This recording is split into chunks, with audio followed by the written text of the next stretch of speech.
Good morning बच्चों। कल मैंने आपको द्विघातीय बहुपद से संबंधित जितनी भी महत्वपूर्ण प्रॉब्लम्स थी उसको मैंने सॉल्व किया। द्विघातीय बहुपद के शून्यकों गुणांकों से में संबंध, उस संबंध पर आधारित कुछ महत्वपूर्ण प्रश्न। आज मैं ठीक उसी तरह त्रिघातीय बहुपद पर आता हूं। माना ax³ plus bx² plus cx plus d एक त्रिघातीय बहुपद है जिसके शून्यक अल्फा, बीटा एवं गामा है। त्रिघातीय बहुपद है तो इसके 3 शून्यक होंगे। अतः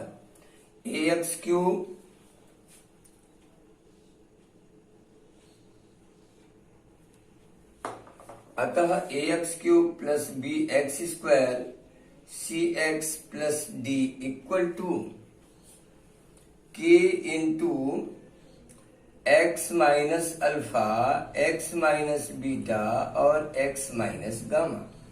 जिस तरह आपने द्विघातीय बहुपद में किया था उसी तरह त्रिघातीय बहुपद में भी है।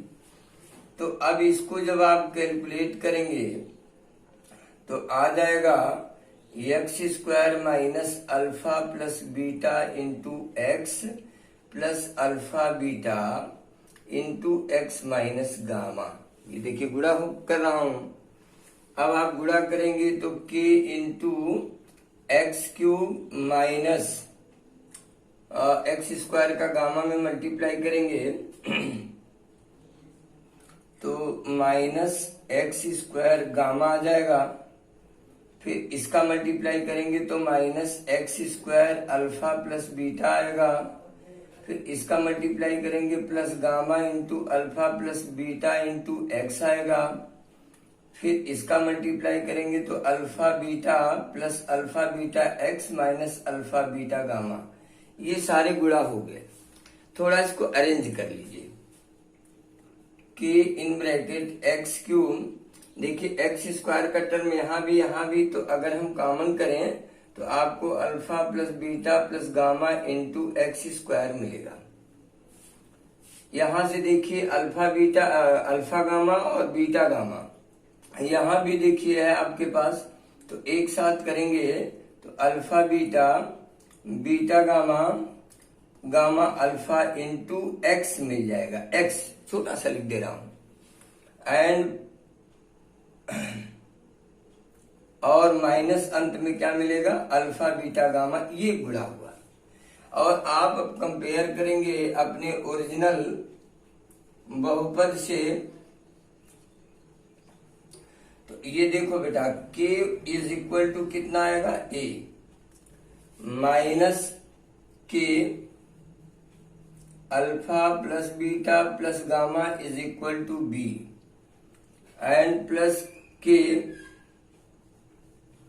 Alpha beta, beta gamma, gamma alpha c and minus k alpha into beta into gamma equal to d. ये आपको मिल गया।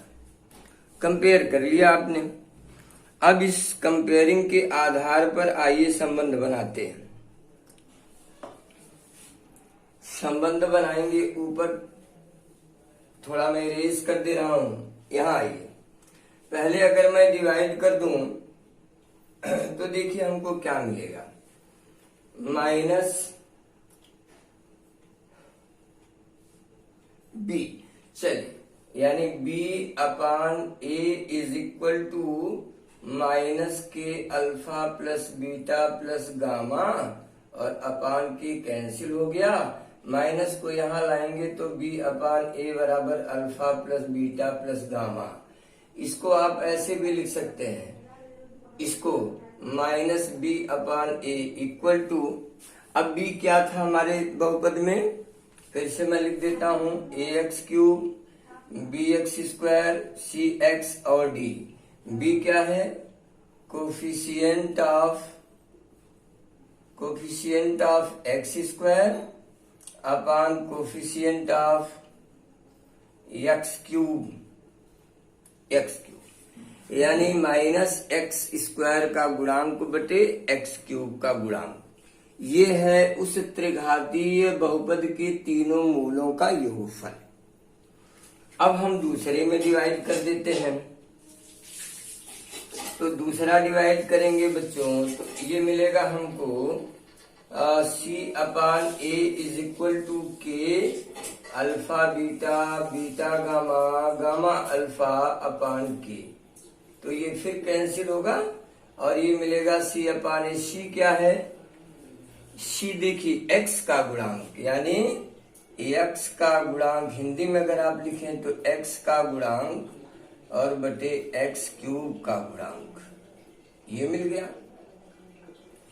और चौथे में अगर आप भाग देंगे तो देखिए डी अपान ए मिलेगा, यानी minus k alpha beta gamma और अपान के तो कैंसिल हुआ, यानी alpha into beta into gamma बराबर माइनस डी अपान ए। माइनस डी क्या है? अचर पद है, अचर पद बटे एक्स क्यूब का गुणांक। ये है बच्चों संबंध। जिस तरह द्विघातीय बहुपद के संबंध मैंने बताए थे, उसी तरह देखिए त्रिघातीय बहुपद के भी संबंध होते हैं। अब मैं इसको अलग से आपको लिख देता हूं। अब लिखना क्या है? देखिए alpha plus beta plus gamma equal to minus B upon A. Alpha beta beta gamma gamma alpha, यानी दो दो मूलों के गुणनफलों का योगफल सी अपान ए।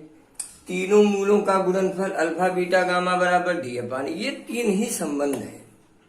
द्विघातीय बहुपद में दो संबंध थे, alpha plus beta alpha into beta. त्रिघातीय बहुपद में तीन संबंध हैं। इसी तरह चतुर्थ घातीय संबंध में आएंगे तो चार संबंध मिलेंगे। आइए देखिए, मैं डायरेक्ट मैंने लिख देता हूं।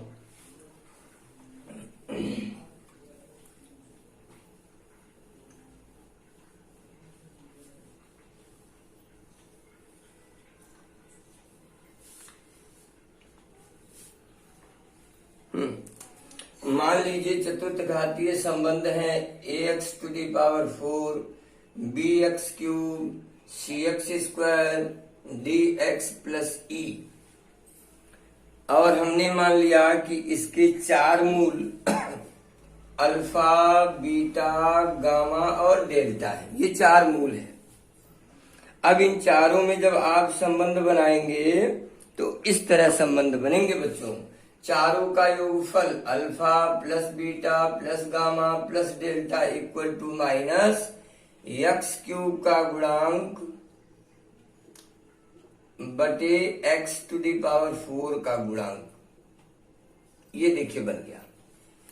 फिर दो दो के गुणनफल का योगफल alpha beta beta gamma gamma delta delta alpha is equal to X square का गुणांक बटे एक्स क्यूब का गुणांक। फिर तीन तीन के गुणनफल का योगफल alpha beta gamma delta delta gamma alpha. इस तरह alpha beta gamma delta gamma delta alpha gamma gamma delta alpha, ये चार हुए। और ये बनेगा एक्स का गुणांक माइनस एक्स का गुणांक बटे एक्स स्क्वायर का गुणांक। ये देखिए बन गया। और अंत में चारों का गुणनफल माने alpha beta into gamma into delta बराबर, अभी देखिए माइनस प्लस माइनस फिर प्लस हो जाएगा, यानी अचर पद बटे एक्स टू दी पावर 4। यहाँ 4 है भाई, क्यूब नहीं है। हाँ, एक्स टू दी पावर 4 का गुणांक ये। तो आप एक सिस्टम में आप आ जाइए, सिस्टम देख लीजिए। हम कभी भी स्टार्ट करते हैं, द्विघाती होता है तो माइनस एक्स का गुणांक बटे एक्स स्क्वायर का गुणांक। त्रिघाती है तो माइनस एक्स स्क्वायर का गुणांक बटे एक्स क्यूब का गुणांक। चतुर्थ घाती है तो माइनस एक्स क्यूब का गुणांक बटे एक्स टू दी पावर 4 का गुणांक। तो इसी क्रम में माइनस प्लस ऐसे चला जाएगा। तो ये मैक्सिमम है। आपको इससे ज्यादा कुछ जानने की आवश्यकता ही नहीं है, बाकी आप अगले क्लासों में पढ़ेंगे n घातीय बहुपद के बारे में। So student, I advise to all student of 10th class, please be care from your quadratic polynomial और क्यूबिक पॉलिनोमियल मैक्सिमम। और आइए कम एक प्रॉब्लम, एक बच्चे का प्रॉब्लम था, पहले मैं उसको सॉल्व करता हूं फिर आगे बढ़ता हूं।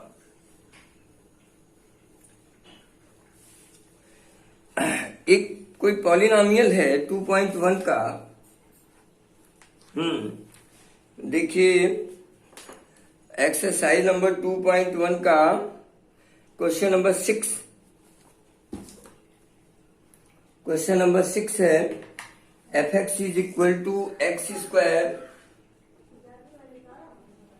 प्लस x माइनस 2 के मूल यदि अल्फा और बीटा हो तो 1/अल्फा माइनस 1/बीटा का मान ज्ञात कीजिए।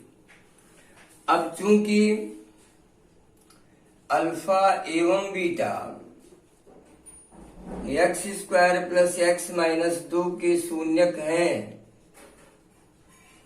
इसलिए हम कॉन्सेप्ट के आधार पर लिख सकते हैं -1/1 दैट इज -1, और alpha into beta is equal to -2/1 is equal to -2। ये हमारा कॉन्सेप्ट कहता है मूलों का योगफल बराबर -x का गुणांक बटे एक्स स्क्वायर का गुणांक, और मूलों का गुणनफल बराबर अचर पद बटे एक्स स्क्वायर का गुणांक मैंने लिख दिया। But our requirement is to find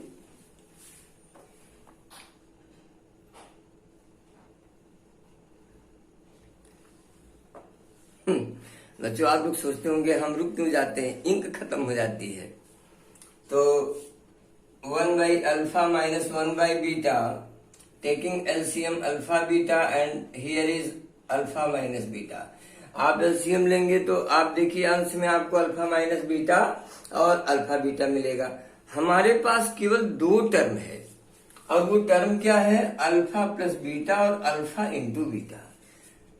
इसलिए हमें जो भी प्रॉब्लम इस तरह की मिलती है, सारी प्रॉब्लम को इन्हीं दोनों में पहले बदलना पड़ेगा। तो ये तो ऑलरेडी अल्फा इंटू बीटा है, बट इसको चेंज करेंगे तो आइडेंटिटी से, तो ये मिलेगा बेटा √अल्फा प्लस बीटा का whole square minus 4 alpha beta. ये सब के सब आइडेंटिटी लिखी हुई है। देखिए अब आप सारी वैल्यू इसी में सब्स्टिट्यूट कर दीजिए। अब इसको आप सॉल्व करेंगे तो अल्फा माइनस बीटा का होल स्क्वायर होगा, तो यहां आ जाएगा। तो अब ये देखिए -1 का स्क्वायर -4 इंटू -2/-2, तो ये आ जाएगा √1 प्लस 8/-2 √9/-2 यानी +-3/-2। अब बाकी आप सॉल्व कर लीजिएगा। तो ये था एक बच्चे का प्रॉब्लम। आप लोग भी पूछेंगे, भाई जी पूछना चाहिए जिसको जो भी समस्याएं हैं। तो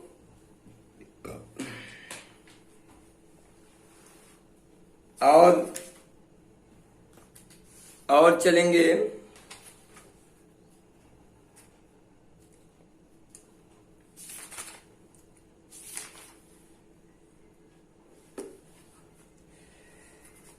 एक्सरसाइज नंबर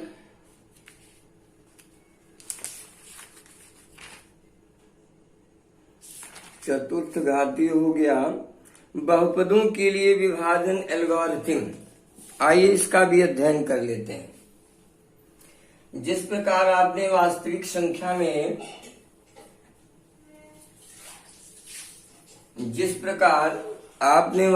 संख्या में इक्विलिड डिवीजन लेमा और इक्विलिड डिवीजन एल्गोरिथम का अध्ययन किया है, उसी तरह बहुपदों में भी सेम क्रिया होती है।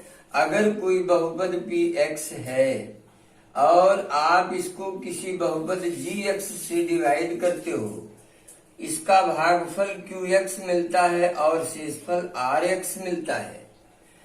तो इक्विलिड डिवीजन एल्गोरिथम के अनुसार px is equal to gx into qx and plus rx में इसे लिखा जा सकता है और इसी सिस्टम को कहते हैं यूक्लिड डिवीजन एल्गोरिथम।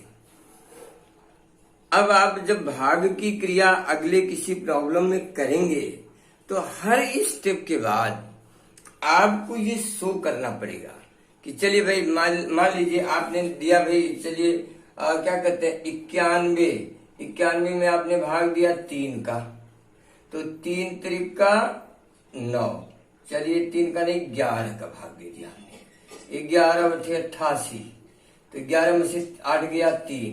अब हम लिखेंगे 91 is equal to 11 into 8 plus 3, जैसे वहां लिखते थे वैसे यहां भी लिखेंगे, बहुपदों की क्रिया में लिखेंगे, शो करेंगे। यानी आप यूक्लिड डिवीजन एल्गोरिथम का उपयोग करेंगे और इसको पढ़ डालिएगा। मुझे नहीं लगता कि कुछ ऐसा है जो आपको नहीं आएगा, और जो नहीं आएगा उसके लिए तो मैं हूं ही। आप केवल बता दीजिए कि हाँ सर ये थोड़ी प्रॉब्लम हो रही है। तो अब एक्सरसाइज नंबर बच्चों 2.2 इसको मैं कल सॉल्व कराऊंगा। आज आप स्टडी करिए, सेल्फ स्टडी करिए, बुक है खोलिए और इन जो संबंधों को जिसको मैंने बताया है उन संबंधों को खुद अडॉप्ट करने की कोशिश कीजिए, खुद निकालिए, देखिए क्या है, और इस तरह आपका एक परिपक्व ज्ञान आपको मिलेगा। आज के लिए बस इतना ही। बहुत बहुत धन्यवाद।